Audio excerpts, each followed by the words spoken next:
أهلا وسهلا بكم في حلقة جديدة من أسرار الشرق أوسطية. إصابة صالة الركاب في ثاني مطار بإسرائيل في رامون، وهو ثاني مطار بعد بن غوريون، وقد استهدف أيضا بدوره ضمن العملية الواسعة التي قادها اليمنيون. إصابة صالة الركاب في منطقة شاسعة وأيضا في مطار واسع طرح أسئلة عديدة، إذ نتحدث عن 5500 دنم، ويمتلك أعلى قبة للحماية، قبة ضد الصواريخ، قبة حديدية ومتعددة الطبقات، وعلى 26 مترا و4.5 كيلومتر. هذا هو المطار الذي يحميه أو تحميه كل التكنولوجيا العالمية. إيلات لأسباب عدة، لأن رامون هو الذي عوض من جهة أولى مطار إيلات، وثانيا فإنه معرض لكل التهديدات بين قوسين القادمة من مصر أو غيرها كاحتمالات واردة. لذلك فهذا المطار فيه 3600، بمعنى أنه يمكن أن يستوعب الطائرات الاستراتيجية الأمريكية بما فيها طائرات الجيل الخامس وبين قوسين السادس على الأقل حسب الوثائق الأمريكية. رامون ليس عاديا، وهذه طائرة يمنية انطلقت من صنعاء لتضرب صالة الركاب في هذا المطار على مساحة 5500 دنم. إن كان هذا قد طرح أسئلة عديدة، فإن القناة 14 التي ترونها أمامكم حول ما سمته على وجه التحديد تقريرا أصليا، كما تنظرون أمامكم تقرير أصلي نشرته القناة 14، وهي القريبة من نتنياهو، والمقال لسيفان يزكيل أكدت أن سلاح الجو الإسرائيلي استطاع أن يرصد المسيرة التي ضربت المطار، واعتبر هذه المسيرة بأنها غير عدائية، أي أنها تشبه تماما إحدى الأشكال التي لدى الإسرائيليين. هذا هو سبب الخطأ البشري بين قوسين كما حاول الإسرائيلي أن يمرره. إذن رأى بشكل واضح وعبر الرادارات أن هذه الطائرة بدون طيار، هذه المسيرة صديقة. لذلك فالشكل إذن حكم على هذه الأنظمة، أنظمة الرصد، أن تنظر هذه الطائرة من دون طيارة وهذه المسيرة بأنها تشبه تماما إحدى المسيرات المصنعة من إسرائيل. لذلك فشكلها يشبه إلى حد بعيد لا يستطيع الرادار تمييزها عن باقي المسيرات الإسرائيلية، فاعتبرت أنها إسرائيلية. المسألة الثانية مدى الدقة، فمجرد ضرب صالة الركاب فهذا لا يناقش أحد أن حالة الإطلاق تمت من صنعاء، وتضرب صالة ركاب في مطار هو الأكثر تحصينا في العالم وليس في إسرائيل، هو أكثر تحصينا للإشارة فقط من بن غوريون. ثالثا أن هذه المسيرة وحسب إسرائيل 24 كانت إلى جانب 3 مسيرات أخرى وبشكل متزامن. والسؤال: لماذا استطاعت إسرائيل حسب زعمها أنها أسقطت 3 مسيرات والرابعة لم تفعل ووصلت إلى هدفها؟ هذا سؤال مطروح. أن حالة الطوارئ المعلنة، ونحن نتحدث عن حالة من دون إنذارات، أي من دون صافرات إنذار، فبالنسبة للطائرة أو المسيرة الرابعة فإما أن هذه الطائرة مختلفة عن الطائرات الأخرى، وهذا الذي لا يقوله الجيش الإسرائيلي، يقول بهذه الطائرة عادية ومعروفة ضمن 150 مسيرة أطلقها اليمنيون. إذا هذه المسيرة لا تختلف في شيء عن المسيرات الأخرى، فكيف استطاع الإسرائيلي حسب زعمه أن يعترض 3 ويترك الرابعة لتمر؟ هذا هو السؤال المطروح، لأن الإطلاقات كلها جاءت متزامنة. ويطرح سؤال على بيان سلاح الجو بأنه متناقض إلى أبعد حد، ومحاولة القول أن هناك رصد واعتراض ناجح ل3 مسيرات وذكر على الحدود المصرية. فلماذا مصر على وجه التحديد؟ لأن مصر لا تعترض هذه الدرونات، ولذلك فالرسالة على وجه التحديد رسالة موجهة إلى مصر ومحاولة توريط مصر، لأن مصر ما بعد إعلانها مع السعودية أن هناك قوات مشتركة، عمل مشترك للدول المشاطئة في البحر الأحمر، فكان يرى الإسرائيلي بأن مصر ستكون ضد الدرونات اليمنية.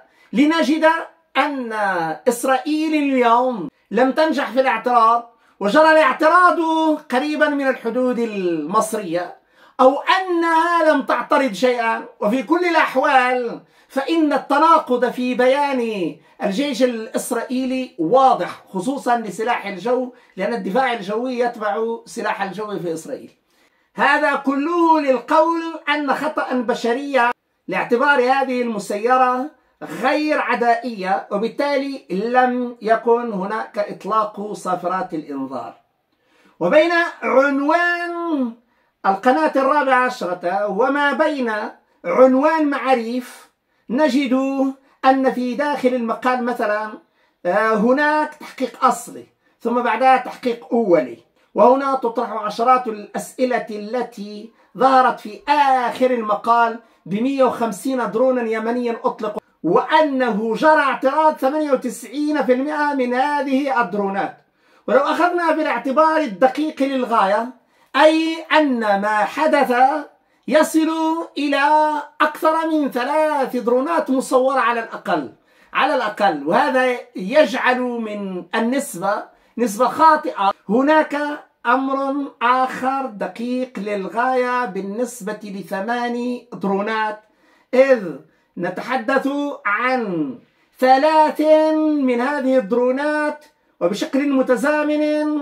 هذا كشفته الآي 24. هناك درون ضرب رام، هناك 3 درونات وموجهة نحو النقب، واحدة إلى عسقلان، مسيرة إلى عسقلان، واحدة إلى اللد، ومسيرتين إلى أسدود.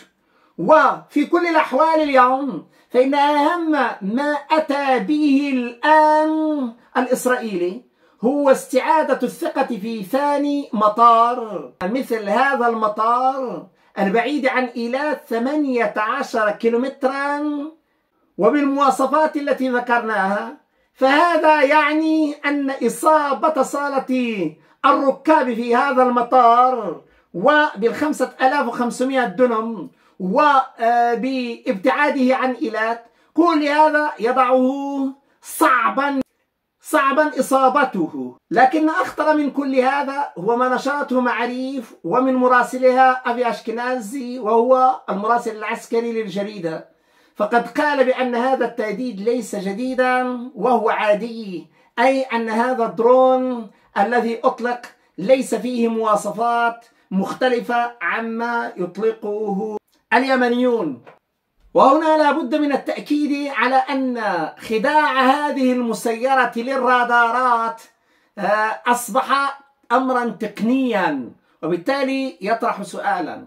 المسألة الثانية أن كل التجهيزات التي في المطار مرتفعة للغاية، ومعلوم أن أي مطار في إسرائيل ليس فيه هذه القبة الحامية له، وكل هذه الرادارات بما فيها الرادارات الأمريكية لأنها الأكثر تحسينا، لأننا نذكر بشكل جيد أن الأمريكيين هناك لأنهم على الحدود المصرية الإسرائيلية، وهناك رفع لعديد القوات المصرية وعديد القوات الأمريكية كما هو معلوم، وبالتالي فإن الوصول إلى ضرب رام يعد خطيرا بالمقاييس التقنية، بمقاييس ما في هذا المطار منذ افتتاحه في 2019. المسألة الأخطر أن رام هو المؤهل لسفر وتهجير أبناء غزة، والآن ضرب هذا المطار. كل هذا له أبعاد كبيرة، هذه الأبعاد لا تتوقف عند رام، بل إن التشكيك في الرواية الإسرائيلية أمر قائم لذكر الثلاث طائرات الموجهة إذا نحو النقب، وهذا قد يطرح أسئلة عديدة حول العملية العسكرية المباشرة ضد الأهداف الحيوية العسكرية التي لا يمكن بأي حال أن ينشر عنها الإسرائيلي شيئا. وسبق في هذه المنطقة أن ضرب اليمني، وكان قريبا من استهداف اجتماع لنتنياهو وإلى جانبه من خطط لغزة. إذن في قيادة غزة كان درون قد أصاب قريبا من نتنياهو. على كل حال، وهذا نقلناه في حينه بتفصيل شديد. مهم الآن أن نذكر بأن هذه العملية أن 4 درونات وصلت إلى أهدافها، في حال اعتماد أن 3 درونات قد أسقطت. إذن لدينا الآن بيان يحرج تماما بيان السلاح الجوي الإسرائيلي، لأن سلاح الجو قال بأن هذا الدرون ضمن 4 درونات، 3 درونات حيدت وأسقطت وواحدة مرت إلى رام، ليأتي البيان ويذكر بأن هناك 7 درونات على الأقل، 4 درونات إذا وصلت إلى أهدافها. فكان يتحدث عن 4 درونات، 3 أسقطت وواحد وصل إلى هدفه في صالة المطار، ليأتي مرة أخرى الناطق الرسمي اليمني ويذكر ب7 درونات، مما يجعل 4 درونات وصلت إلى أهدافها، وأن قصة إسرائيل اليوم قصة غير مبنية على توثيقات كبيرة. لذلك فإن الأهداف الحيوية خصوصا التي في النقب قد تكون أصيبت، وهذا أمر واضح، لأن مرور 4 ومن نفس الطراز وانطلاقا من الجنوب، ونحن نتحدث عن مسيرتين على الأقل في النقب، ومسيرة أخرى نحو أسدود وعسقلان. إذا لدينا أكثر من توجه. وإن أخذنا بالرواية الإسرائيلية عن 4 مسيرات، 3 من هذه المسيرات أسقطت، والواحدة وصلت إلى صالة ركاب مطار رام. فلا يمكن في هذه الحالة أن يكون الخطأ بشريا، لأن الذي رصد 3 سيرصد الأخرى بكل تأكيد، ولأنها لا تختلف عن أخواتها وشقيقاتها في واقع الأمر الآن، فنحن نتحدث إذن عن وجود خطأ بشري، أمر متجاوز، وأن أعلى قبة لحماية مطار هي في إيلات اليوم الأولى في العالم، وهذه الإصابة إصابة في صالة ركاب من صنعاء لأهم مطار، والمطار الأول من حيث التحصينات على الإطلاق في العالم، وهذا يشهد به ما كتب في منظمة الطيران المدني وغيرها، ليتأكد للجميع أننا أمام مطار محصن للغاية، ووصلت طائرة من دون طيار وضربت صالة الركاب. شكرا جزيلا وإلى اللقاء.